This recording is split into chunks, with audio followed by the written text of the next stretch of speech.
We told you about that conversation we're about to have because we know now it's been stated black and white that government foiled an attempted plot to overthrow the presidency or towards the presidency. And subsequently, we've had the Minister of Information signing that statement. That is indicating that 3 persons so far arrested had been arrested in connection with all this. But also, we've had the weapons that have been displayed, especially on the channels and the mainstream media, but forget about the trolls. We're here to do the discussions. There was a comprehensive discussion on this on PM Express, and we will bring you that as well. But we also do know we have a related conversation with Adam Bona. He is with Security Warehouse Limited, but also a security consultant and a security expert. He's a regular on the show as well as other shows on the channel.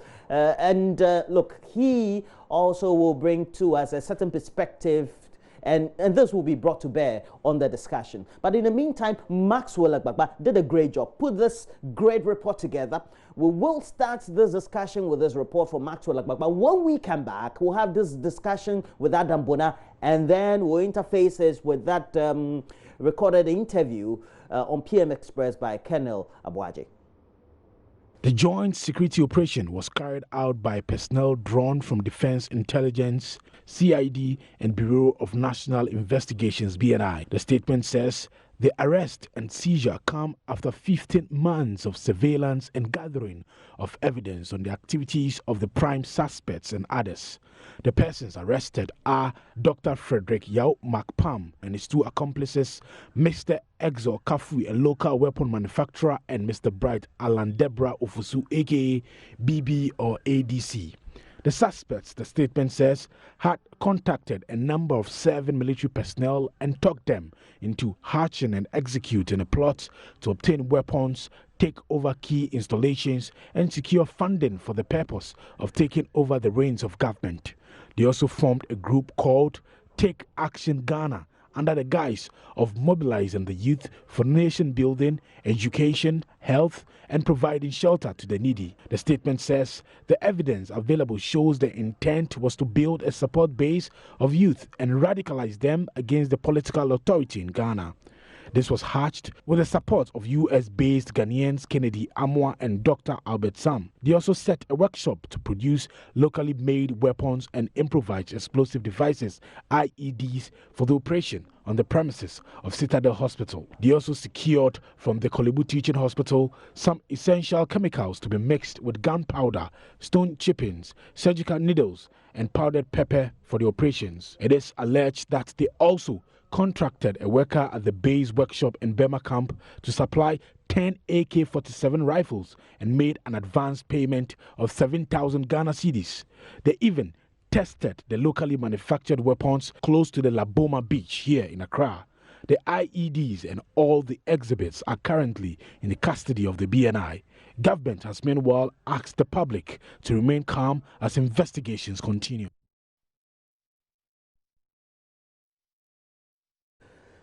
Now, generally, what do the security experts, those who tend to observe and tend to monitor the security situation in our country, tend to think about this? Does it mean, really, as stated by the government statement, there have been the indicator plot, and in what form was it? We'll be speaking to the Information Minister, Kojo Ponkrama, who we all know is accompanying the President to the great summit they're attending in the UN in New York, but has some time slot for us to have that interaction with him. But before then, let's speak to Adam Bona. He is with the Securities Warehouse Limited, a security consultant. He's a security expert, speaks to us not only on the show, but also programming on the channel.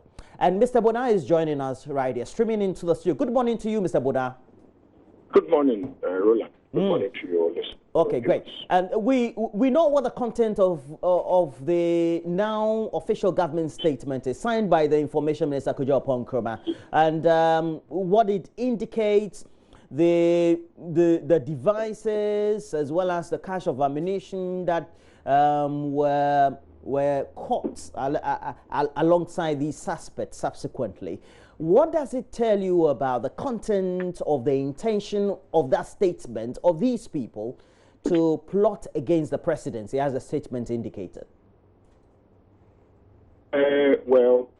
Roland, I must say that the content of the letter or the presser or the press release is worrying.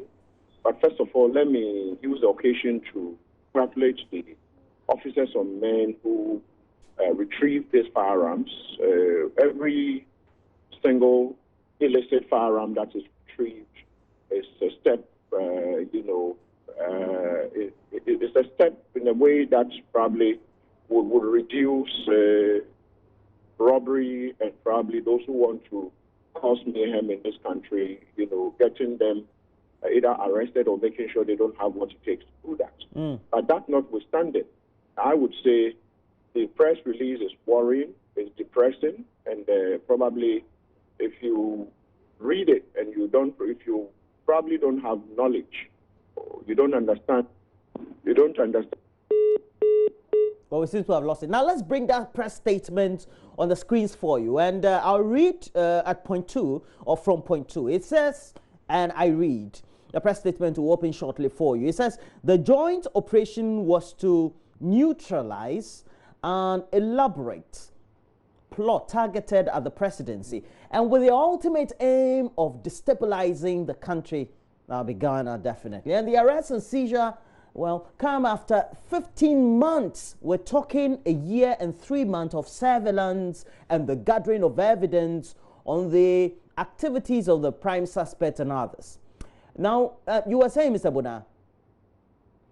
Saying is that it's depressing, disappointing, and worrying to have the whole government machinery put this out there.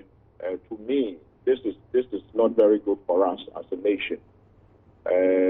You can't use 5 locally manufactured sidearms, not call them, these are not shotguns. We need to be very clear. A shotgun could be a pump action gun, or one of those ones that are used for hunting, the single barrel ones. But these ones are sidearms, and these are, if you know the way sidearms operate, sidearms, even though can kill, are not anything that you could even use for hunting, let alone destabilize a country. And so for me, I'm not sure why the government, put out this message, because then if it could be so easy to destabilize Ghana using locally manufactured sidearms, 5 of them and a kitchen knife, then I don't know the kind of governance system we run. But as far as I'm concerned, the point is, when it comes to coup, I mean, I saw the 1979 coup, not that I read it in a book. I saw the 1979 coup. I saw all the other coups afterwards. I lived through them. And, the ground were fertile for such coups. As we speak, do we have who is actually going to lead the coup? Would Ghanaians even follow whoever this person is? And so it's worrying. And I put on, on other network that you can't even use this firearm, this locally manufactured guns to topple or take over a village palace, a village chief's palace. This cannot pass because a village chief who probably has his guards could be using, call them shotguns. I mean, either the pump action guns or the single barrel guns, which when fired are more powerful than sidearms. And so I'm not sure why government on behalf of Ghanaians would have to put such information out. It doesn't speak well of us as a nation when it comes to security, not at all. Okay. Now, if somebody needs to take out anybody, any personality, whether it could be the head of state, the president, a minister, etc., all you need is just a bullet. And depending on where you aim on the body, the person may be dead. That's causing instability in a country. Not at all. I mean, come on, can we not, glorify, excuse me to say, this type of conversation? Okay, when JFK, even how many years ago, when JFK was shot. Yeah, because I was just about to bring that up. It was just a sniper shot. Did that destabilize Ghana? Sorry, destabilize the U.S.? We at least have lost a sitting president. Did that destabilize the country? Our constitution, states when the president is not there and when the vice president is not there, we have, put in structures to make sure government machinery, runs. The government is usually visiting various countries on our behalf. When he goes and the vice president goes, do you see us fighting and throwing stones at each other? We don't do that. And so please, let's not glorify, God forbid, someone should take out a sitting president, government will still run. Government will still run. It will even be very difficult for us to have, an armed insurrection in Ghana. Even the almighty Boko Haram in Nigeria has not managed to destabilize the whole Nigerian governance system. Yes, they are operating in a corner somewhere, doing what they have to do, but the Nigerian government is still running. And so we need to be careful what we are putting out there. If a lone Ghana takes the president, or if it should happen, which I doubt, but if it should happen, I don't see how Ghana is going to descend into chaos. What could probably put us into that situation is going to be when you have NDC and MPP going at each other, because then they have, probably divided the country into two, where you have, they would usually have it, slugging it, Okay, so you're talking about the instability linked to a readily, clear and present danger conflict situation. That's what you're talking about. That's what I'm saying. Okay. But we don't have it. And so please, let's not glorify this. Mr. Bona, you and the other security experts we have in our country who had variance with what the statement says. Is it that you have a problem with the wording of the statement, which ultimately indicates that these actions by these individuals arrested pointed to a state of purported instability? Well, Roland, first of all, the whole government information ministry shouldn't even be the one putting out this information. Then which ministry should it be? This particular arrest could have actually been announced by the NEMA division. You don't even need the Ghana Police TRO announcing this. This is too local, it's too village. Let me put it that way. You don't need the whole government machinery. I mean, come on, let's put a lot of weight. Let's put weight on our ministers and agencies who have been put there to work on our behalf. And so, for instance, Kofi Boakye, when he was by then the Ashanti Regional Police Commander, actually arrested a cache of arms, and some of which included ground-to-earth, what do you call it, missile launchers, grenade launchers, had deadly weapons that one could say can do a bit of damage. Even that one, we didn't need the headquarters, the Ghana Police headquarters, to announce it. Kofi Boakye and his people announced it. Kofi Boakye and his people, you can go. Your station is one of the stations that announced it. Kofi Boakye today is here in Accra. He announced it. He didn't need the then IGP or the then PRO of the Ghana Police Service to announce it. So they could have just left this for Ifiatenge, who is the PRO for the Greater Accra Regional Police Command, to announce it and say, we have arrested some people with locally manufactured guns. Simple, finish. And we are investigating it. Simple. But to elevate it to the level of Honorable Kojo Oppong-Nkrumah, then what probably we are doing is belittling Honorable Kojo Oppong-Nkrumah his position, because then next time when releases come from Honorable Kojo Oppong-Nkrumah, how am I going to look at them? How am I going to look at it? Am I going to look at it and say, hey, let me read it because this is coming from the person who speaks on behalf of government, and therefore this thing there might be a lot of things that probably we need to get to know. But and so for me, Roland, we've got to be very sincere. These arms cannot topple a village chief. These arms cannot topple a village chief. I mean, not to even talk about a Zongo chief. They can't topple a village chief, not to talk about a Zongo chief. And so for me, we don't need the spokesperson for government to come out and sign such a release.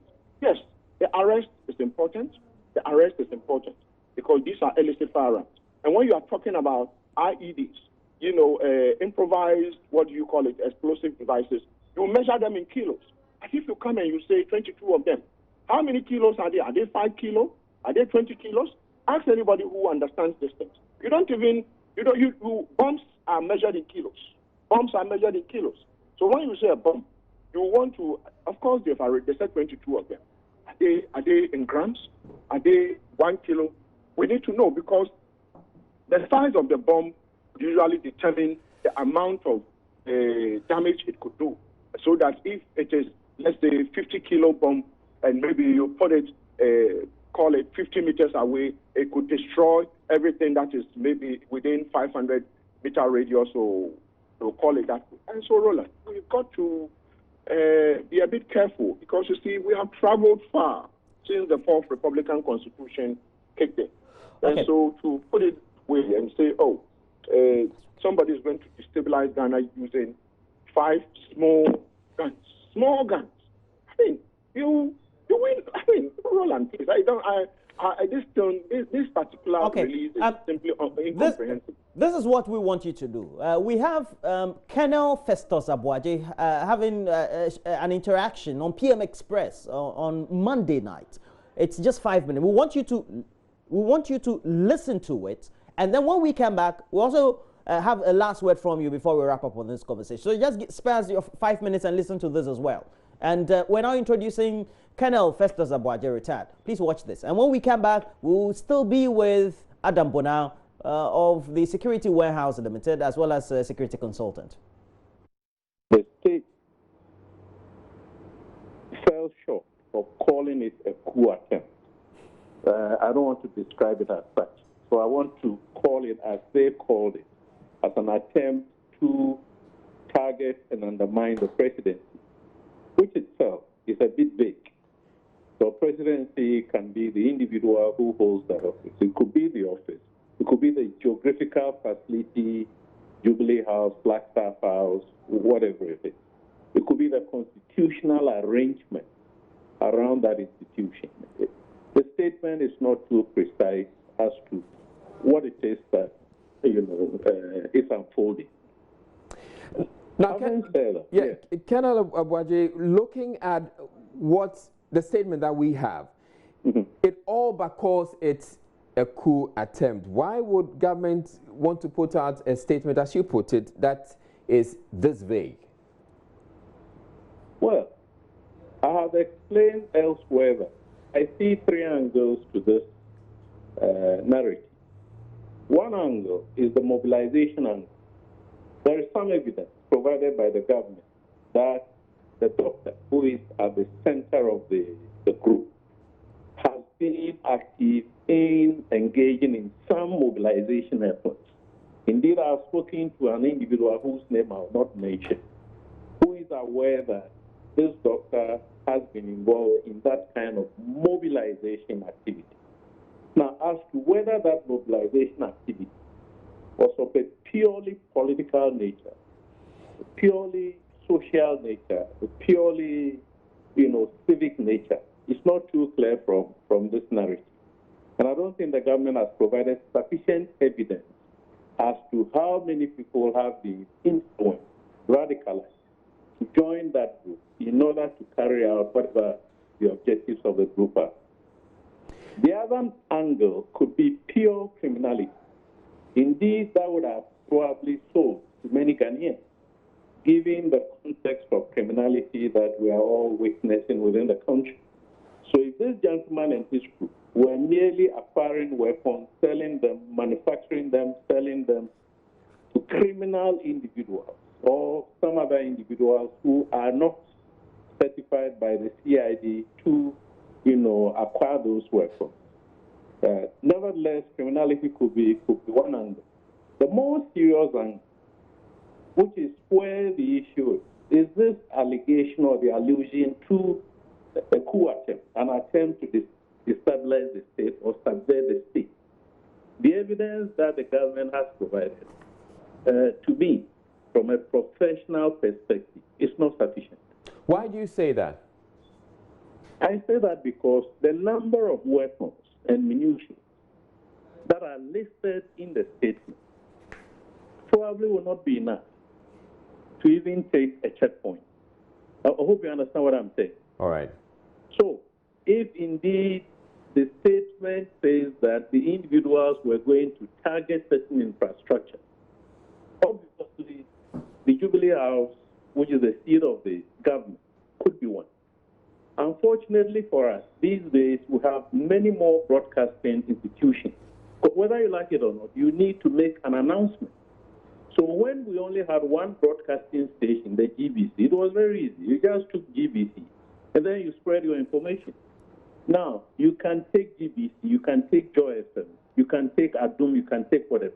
You are still left with hundreds of other media channels, TV, radio, electronic, that you need to, contest with. And I'm not sure whether these armaments and munitions are sufficient to neutralize Burma camp, neutralize Army headquarters, neutralize Ministry of Defense, target the national security, infrastructure, the presidency, and so on and so forth. If indeed the narrative has substance in it, then the government has acted a bit premature. Now, I don't know what it means by NATO AK-47, because NATO doesn't use AK-47. So it could be another description of a certain weapon. All right. The grenades are smoke grenades. You see what I mean? They're not fragmentation grenades that will burst and spread shrapnel and so on. Or kill. Spread smoke. All right. So when I put all of this together, the numbers of individuals involved, the types of weapons involved, the number and natures of ammunition involved, I don't see any plan. Now, the government has also not told us whether some of the military personnel were part of the sting operation or had already been recruited by this group. So there is a bit of concern. Mr. Adambona. Mr. Adambona. I'm here, yes. Did you listen to Colonel Festus Aboagye? Very well, yes, I did. He seemed to be even charitable. You mentioned village. He said even a checkpoint. Does it mean you, the security experts of our country, foremostly speaking to the media, not only on this subject, but on other related important subjects, seem to be, in a way, my quote, poo-pooing this very important government statement? Oh. Yes, I just think that myself and my colleagues who probably might be a bit knowledgeable in this area, we don't need to do consultations amongst ourselves. All we need to do is to understand what you call it, the way these things are done, and what it takes to probably destabilize the country or undertake a coup. And you would know that if you put the pieces together, this is nowhere closer to what government is reporting was going to happen to us. And so it's not about poo-pooing it, it's about telling governments that you are wrong, what you put out there is inaccurate. We are nowhere closer to, anyone attempting to destabilize the country. No one can do that at the moment. I mean, if you even look at the guns they have retrieved, how are you going to do that? I mean, you need to have all the units within the Ghana Armed Forces. You need the support of the police to be able to do this. And so, if you don't have this, but we even have that fertile. Is Ghana that fertile for a coup. No, I mean, at worst, at worst, what we are looking for is the next election for either to confirm the MPP government or to say thank you very much, your work has come to an end, and then we bring someone else. Okay. So you're saying that's even the next highest security high point, you say? Yes. Okay. How would you want government to reconstruct this then? What ideally now should be the corrective narrative? I think government should come back and apologize to Ghanaians, should apologize to all of us, letting us know probably from the point of view of Honorable Kojo Ompon, who I respect so much. Maybe he was ill-informed. He should not have. This is about the second time he's talking about security issues. The first time had to do with when the Canadians were rescued, and he came out speaking on behalf of the security. I think that you should have left it for the Nima division, or better still, the Greater Accra Regional Police PRO, not even a clue, but if you are thinking to announce this and say we have arrested some people with guns and we are investigating. Simple. But to elevate it to this level means that we are toying with what you call it, our governance and security of the country. Okay, thank you very much. Adam Bona is a security expert, also is a consultant with Securities Warehouse Limited, and he's a regular speaker on security and other matters issues. We also played an insert with Colonel Festus Abuaje, retired. He's also an experienced army officer, security person is always right, and also knows the stuff strongly. We will be, if we have the chance, speaking to the Information Minister, Kojo Nkrumah, who we're told, according to what my producer is telling me, is out of the country currently.